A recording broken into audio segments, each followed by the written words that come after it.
All right, Smarty, shut your gaping maw for a second. Look at this pathetic specimen. Burp. You think you're going to magically transform into a financially responsible adult just because a new Gregorian calendar cycle started? Please. That's like expecting a sentient goo monster to suddenly develop a conscience. But Rich, I was going to make a resolution. I was going to, try to save more. It's January. Everyone says it's a fresh start, like a clean slate for painting a new self, right? A fresh slate, Smarty, is what they call the first 5 seconds before you inevitably smear your own financial excrement all over it. Everyone says they want to save more, spend less. It's the easiest damn thought to have and the hardest one to stick to. And if you're like 99.9% of the universe's sentient life forms, you'll be back to impulse buying interdimensional cable subscriptions and artisanal space rocks by February. Geez, Rich, that's a bit harsh. I mean, what's the point then? Are we just doomed to be financially irresponsible forever? Is there no hope for a little financial discipline? Hope. Oh, there's hope, Smarty. Just not the kind that comes from wishful thinking and a burp New Year, New Me t-shirt. By the end of this little podcast of ours, you'll either understand the cosmic truth behind true financial discipline, or you'll be condemned to a lifetime of financial insecurity, forever chasing the fleeting high of a discounted plasma rifle you don't need. It's a choice, really. Are you going to let your future self be a poverty-stricken hobo on some backwater planet, or are you going to learn how to wrangle your finances like a seasoned cosmic cowboy? This isn't about budgeting, Smarty. It's about attitude. Oh, okay, a cosmic cowboy sounds less sad than a hobo. So, what's the secret? How do I get this attitude thing you're talking about? Is it like a ray gun? Can I just zap myself with financial discipline? Don't be an idiot, Smarty. It's not a ray gun, it's far more fundamental, like the universal constant of don't divide by zero. The first step, according to even some of the less idiotic financial entities out there, like this one I once encountered, Professor Scroogus, a certified interdimensional financial planner, who actually wasn't half bad for a non-sentient algorithm, is identifying your why. By why? Like, why am I here? Or why is the sky blue? No, you nitwit. Why do you save? Why do you scrimp? Most people just say to have more money, but that's like saying you breathe to have more oxygen. It's a superficial answer. Professor Scroogus, in his surprisingly lucid moments, pointed out that people who are attached to their goals actually succeed. It's not about the fleeting January momentum, it's about a goal that feels lasting, etched into your very being. So, an emotional reason, like a deeper purpose? Exactly, Smarty. For once, you're not entirely useless. Take Zorp, for instance. Pathetic little guy, always stressed out running his artisanal black hole farm. His why was to save enough for a 2-cycle sabbatical, to buy back his time from the black hole.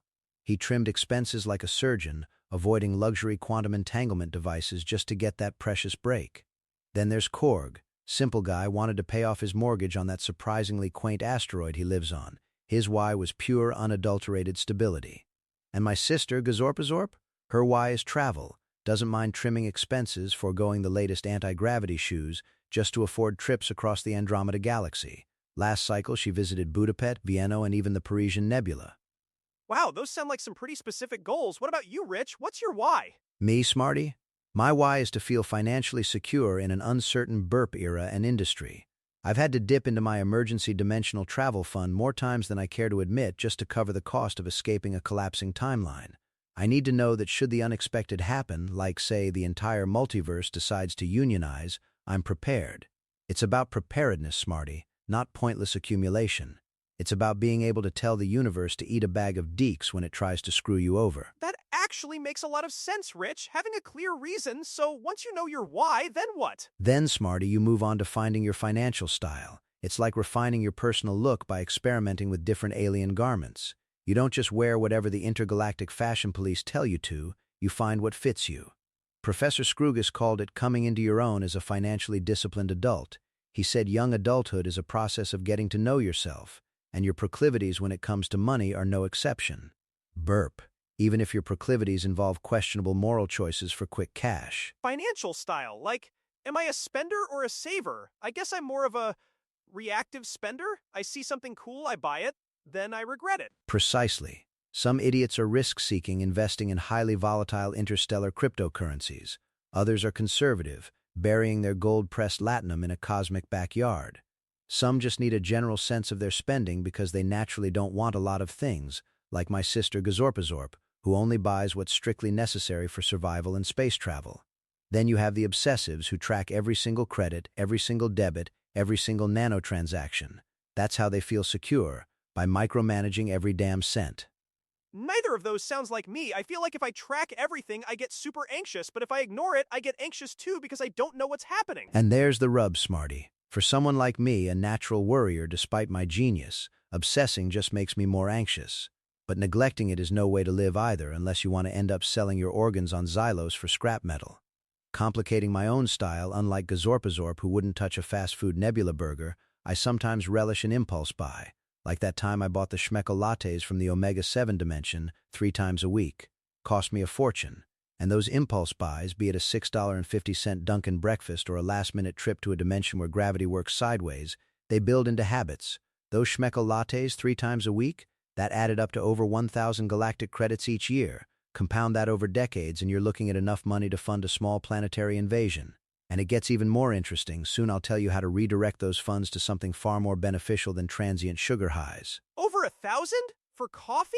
Oh my god, Rich, that's insane! So how do you mesh your anxious, impulse-buying self with your why to get discipline? Ah, Smarty, that's where the genius comes in. It starts by setting things up so I don't have to constantly think about them, both practically and psychologically. First, stop comparing yourself to other people and their money habits. If I measured myself against Gazorpazorp, my natural saver sister, I'd get angry when I fell short. I know I, like many people, won't manually move money from a checking account to a separate savings fund like she does, and that's perfectly okay. That's a fool's errand. Instead, as the venerable Professor Scroogus suggested, automate. You automate those transfers to your savings each paycheck, and then, and only then, you allow yourself a bit more latitude with what's left. For someone like me, not seeing the cash in the first place is key. If you don't see it, you're going to work around it, he'd say.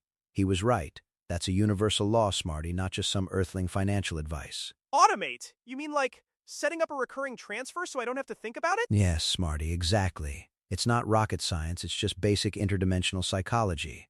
By meeting my savings goals with those automatic transfers, then working within a new set of constraints, I can take some of the day-to-day neuroticism about spending too much out of the equation. I've been automating some of my savings for years, but increasing the amount by 10 percentage points and shoring up my emergency wormhole fund to reach 4 months of living expenses feels like a good goal for this coming cycle. It aligns with my why, preparedness, and my financial style, which is to think about it as little as humanly possible, ideally never, and stay until the end, Smarty. You'll learn a method that no one else shows, about how to leverage this mindset for true cosmic financial freedom. 4 months of living expenses in an emergency fund? That's a lot, Rich, but I get it. If it's automatic, it just happens, and then you don't feel guilty about spending what's left? Precisely. Once I've increased my contributions, the rest of my pay becomes something I can spend on an occasional Schmeckel latte or new quantum outfit without fueling the guilt that I'm not saving enough. That gnawing self-reproach, Smarty, that's one of the reasons people feel so defeatist about these stupid resolutions in the first place. You miss 1 day at the gym, you miss 2, then you just give up entirely. It's the same with money. You slip up once, you feel like a failure, and then you write off the whole damn thing. That's why we have to look at things more holistically, without putting pressure on ourselves to be perfect. Perfection is a myth, Smarty. It's a construct designed by less intelligent beings to control the masses. So, it's not about being perfect, it's about just doing something? Bingo, you little genius. Professor Scroogus' most important reminder was that discipline is a habit, not a pass-fail proposition. Even if I can't save as much as I would like in any given pay cycle, the act of setting some money aside, even a microscopic amount, and thinking carefully about my spending is cultivating that discipline. It's about progress, he'd say, not perfection. And that, Smarty, is the unexpected twist. You thought this was about willpower, didn't you? You thought it was about depriving yourself until you snapped. Wrong. It's about cleverly designed systems that bypass your pathetic, weak human willpower entirely. It's about tricking yourself into financial sanity so you can spend your valuable brain cells on things that actually matter, like inventing new forms of sentient cheese. What? Tricking myself, so it's like a psychological hack? A sophisticated psychological manipulation of your own feeble brain, Smarty. Exactly. The secret I promised you earlier, the method no one else shows, it's realizing that the biggest enemy of your financial discipline isn't the economy or inflation or that damn intergalactic space whale that keeps eating your investments. It's you, your short-term gratification monkey brain. By knowing your why, understanding your unique financial style, and then automating your way around your weaknesses, You're not just saving money, you're buying back your mental energy. You're freeing yourself from the constant gnawing anxiety of financial instability. That's cosmic freedom, Smarty, true freedom. It's not about being rich in money, it's about being rich in choices. Wow, so knowing why I save, figuring out how I handle money, and then just setting up automatic transfers so I don't have to constantly worry about it, it actually sounds manageable. Manageable, Smarty, because it's based on reality, not some fantasy of self-control. So are you going to keep being a pathetic financial worm, forever broke and bewildered, or are you actually going to do something about it? And what's your why, Smarty, assuming you even have one that isn't just to buy more useless junk? I think my why is to not have you constantly yelling at me about my finances, and maybe to afford that new VR headset for real this time without the guilt. I'm actually going to try this, Rich. Yeah, we'll see. Most of you listening are probably going to ignore this and end up broke on some desolate planet anyway. Prove me wrong, you pathetic creatures. Subscribe if you're not a total idiot.